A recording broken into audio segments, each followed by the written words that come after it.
The young post-revolutionary Congress established the Federal District of the U.S. in July 1790 to serve as the nation's capital, from land belonging to the new states of Maryland and Virginia. The Constitution dictates that this land, originally the territory of Columbia and federal city of Washington, is within the jurisdiction of the Congress. In 1871, the district encompassed three small cities: Alexandria, formerly in Virginia, Georgetown, formerly Maryland, and the core city of Washington. It is said that President George Washington chose the specific site along the Potomac and Anacostia rivers to be the nation's capital. The city's designer was a Frenchman, Pierre Charles L'Enfant. Not surprisingly, I guess, his vision resembled a grid system, mimicking, in some respects, Pierre's native Paris.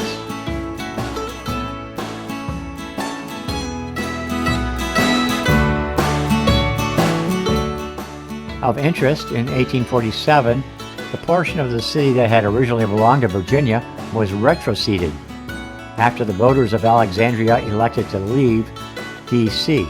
Among other things, they felt their development on the other side of the river was being ignored.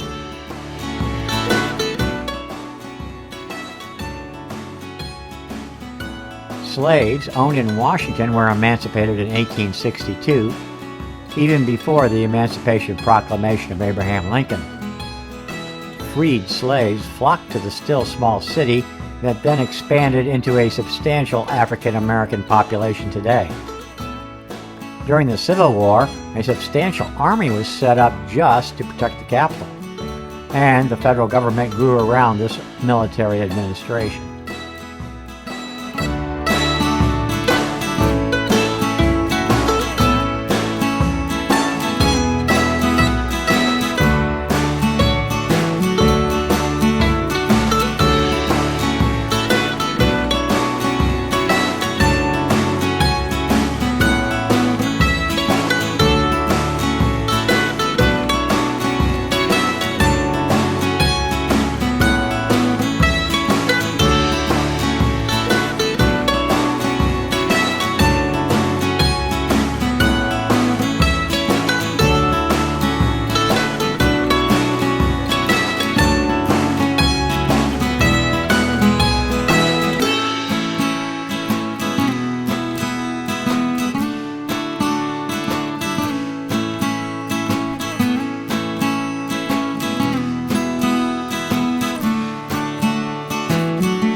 In this chapter, I present the other side of Washington that tourists seldom see.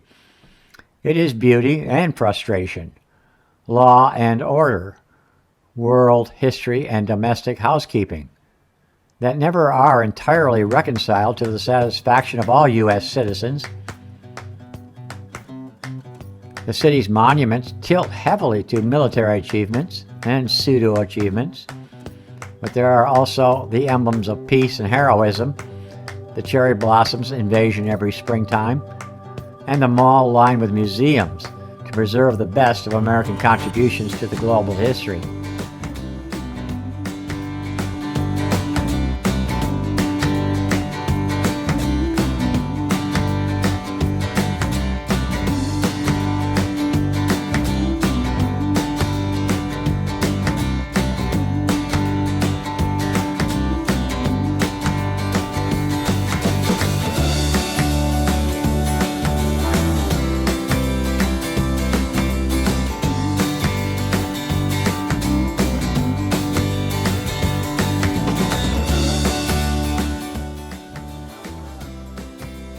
In the next chapter, I will highlight Washington's infatuation with war and peace, both.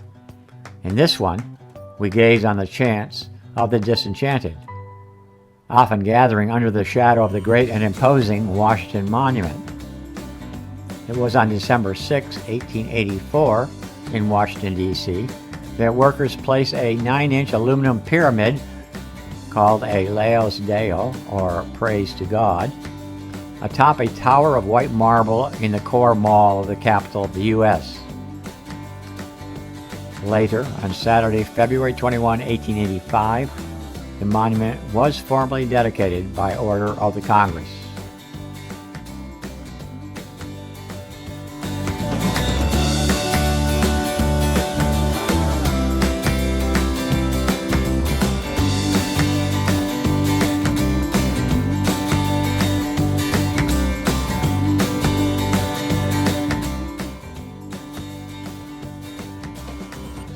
It was clear and cold. The ground around the base of the monument was covered with encrusted snow, and the keen wind, while it displayed the flags on every hand, made it rather uncomfortable for those who arrived before the appointed time.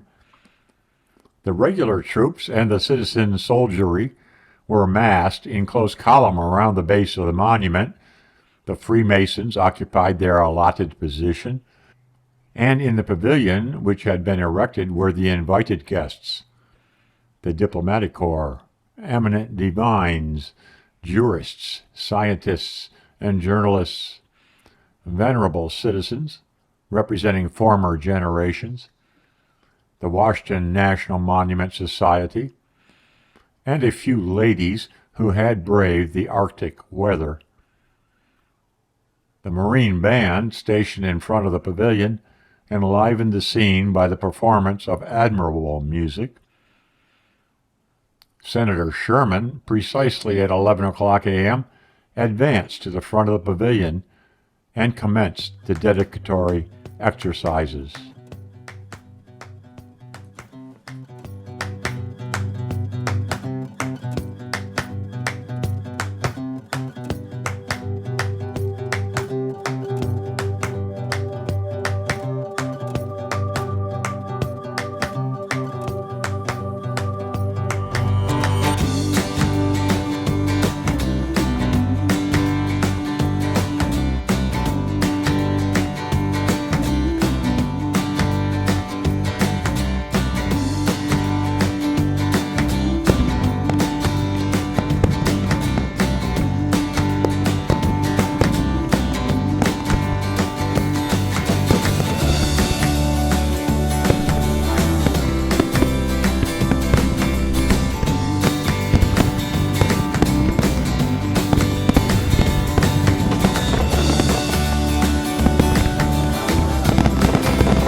And so, even to this day, in the 21st century, Washington, D.C. is an urban enigma, a contrast of wealthy and poor, of patriots and objectors, a place to tour and marvel at cultural achievements in American ingenuity, and a place to submerge in protestations and celebrations of the same. The contests, hosted in the name of Western-style democracy, find here champions and detractors pushing up against the fences, climbing the memorial stones, petitioning the elected, and suspiciously eyeing the walled-in bureaucrats. In this city, one can find both civil and uncivil unrest.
Do not interpret these words to mean that I feel a great deal of enthusiasm for the government of the United States.